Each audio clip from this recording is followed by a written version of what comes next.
কোনো ব্যক্তির যদি পাহাড়ের সমানও ঋণ থাকে, এই দোয়া যদি আমল করে আল্লাহ পাক ওই ঋণও শোধ করে দিবেন ইনশাআল্লাহ। রিজিক তো বাড়বেই ইনশাআল্লাহ, আপনার যত ঋণ আছে ইনশাআল্লাহ আল্লাহ পাক শোধ করে দিবেন। বিশ্বাস করলেন না?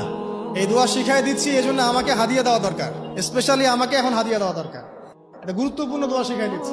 আমি এখন কেমন করে আপনাকে বুঝাবো ঋণ কত ভয়ঙ্কর জিনিস।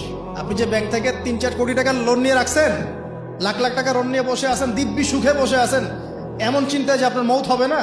আর নবী সাল্লাল্লাহু আলাইহি ওয়াসাল্লাম সময়ে একজন মারা যাচ্ছেন, তিনি বলছেন তোমরা জানাজা পড়ে নাও, আমি জানাজা পড়তে চাচ্ছি না। মানে ঋণগ্রস্ত ব্যক্তি জানাজাও তিনি পড়তেন না। তারপরে একজন এসে বললেন, ইয়া রাসূলুল্লাহ, আমি তার ঋণ শোধ করে দিব, তার যা ঋণ আছে আমি শোধ করে দিব। তখন নবী এসে জানাজা পড়লেন সাল্লাল্লাহু আলাইহি ওয়াসাল্লাম।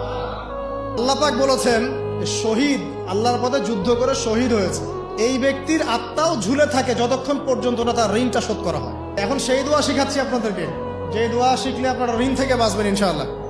দোয়াটা হচ্ছে আল্লাহুম্মা ইকফিনি বিহালালিকা আন হারামিকা ওয়া আগনিনি বিফদলিকা আম্মান সিওয়াকা।